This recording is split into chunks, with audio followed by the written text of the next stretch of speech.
Good morning, Professor Garlick. How wonderful it is to see you again, Lenora dear. Oh, here. You'll need these for today's class. A little treat for your auntie. Ah, hello. Class, please welcome the newest rose in our garden. We do look forward to growing together. How thrilling it is to have everyone back together again. This year will be filled with enchantment and excitement, but the most important thing cultivated in herbology is knowledge. The prudent herbologist is no more afraid of the venomous tentacular than the bouncing bulb. Now then, today we will be acquainting ourselves with the mellifluous tuber known as the mandrake root. Accio. Let's see if we can't make our fibrous friends a bit more comfortable, shall we? First, let's protect our ears.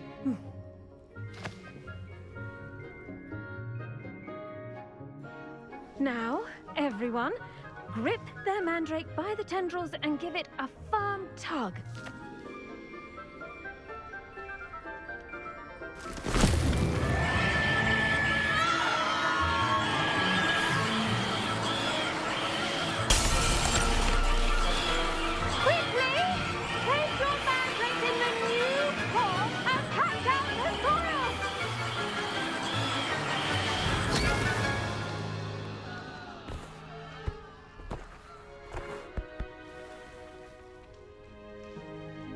The soil should envelop the root like a warm, dirty blanket, putting the mandrake right at ease. Reparo! I'm very sorry about that. Yours was a bit mature, I'm afraid. All right then, off you go. Splendid work, everyone! Now, for our next task, we'll be planting dittany at our potting tables. You can all get started. I need to have a brief word with our new student.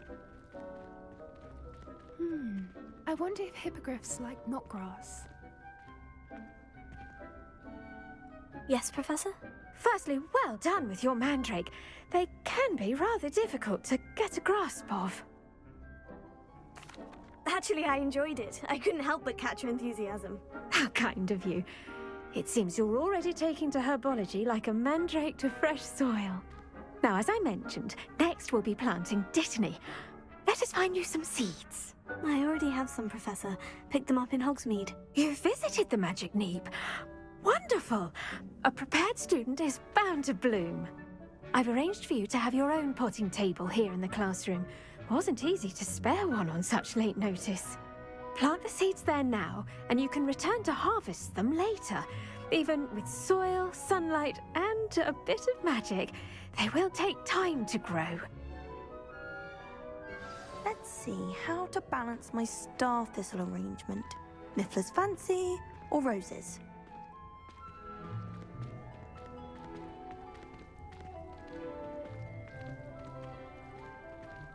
Dittany's restorative properties make it a vital ingredient in the Wiggenweld potion, as you all should know from Professor Sharp's class.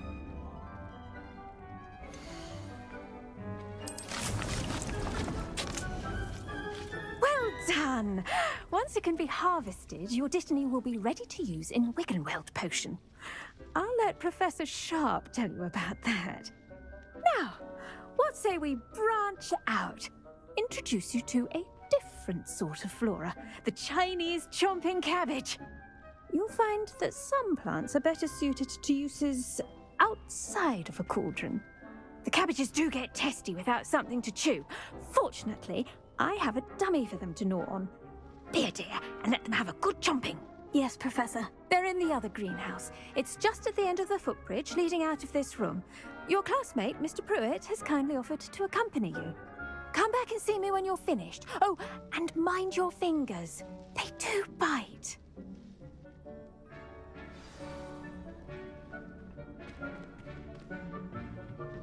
Hello. Saw you on your way to Hogsmeade the other day. Nice to meet you. I'm Leander. I'll be showing you the Chinese chomping cabbages. Up these stairs will take us there, but you'll lead.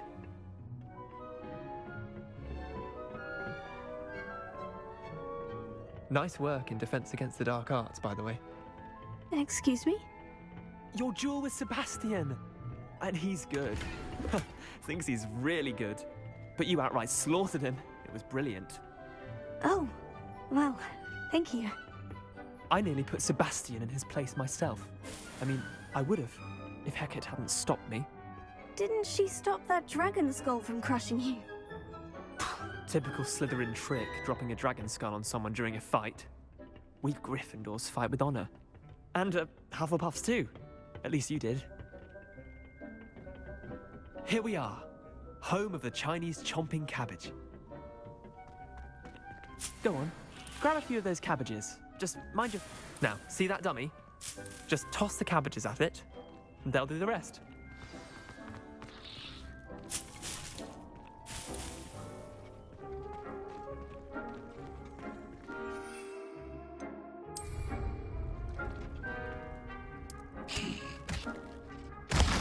Look at that! They'll chomp on anything they can get their mouths on. Mum planted some in her garden last year to keep the gnomes out. Did save her the de-gnoming, but they left her honking daffodils in tatters. Vicious little bastards, aren't they? My kind of plants. Not like stupid booba tubers and bouncing bulbs. The kind of plants that just have your back in a fight. Not saying you can't go it alone, but... well, imagine that wasn't a dummy. I suppose they could prove useful outside of the greenhouse. Nothing wrong with a bit of backup, even if it is from a cabbage. It's chaos out there. Trolls in Hogsmeade and such. You can't be above throwing a cruciferous vegetable if necessary. Dogweed and deathcap has more of them, if you're keen.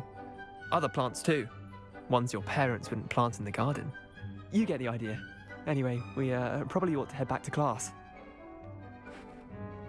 Take your time. I'll see you back in class.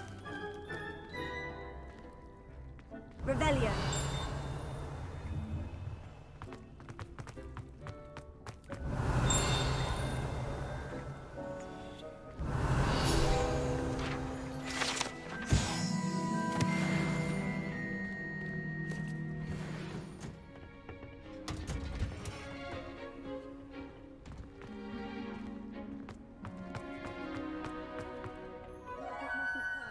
Brown like that.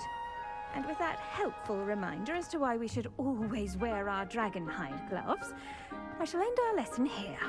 Terribly sorry, Mr. Clopton. I tended to the Chinese chomping cabbages, Professor. Remarkable plants, aren't they? I hope they weren't too much trouble. Oh, don't see any bite marks or missing digits. And good, as you do seem to be quite green-fingered. Oh, I'm eager to see your skill in the soil continue to blossom. Magical plants have so much to offer. I'm eager to learn more. I'm glad. Herbology is a bounteous subject. Tend to your garden, and it will tend to you. Well, I suppose that's everything. Do come by for a chat sometime. I so enjoy checking in with my new students.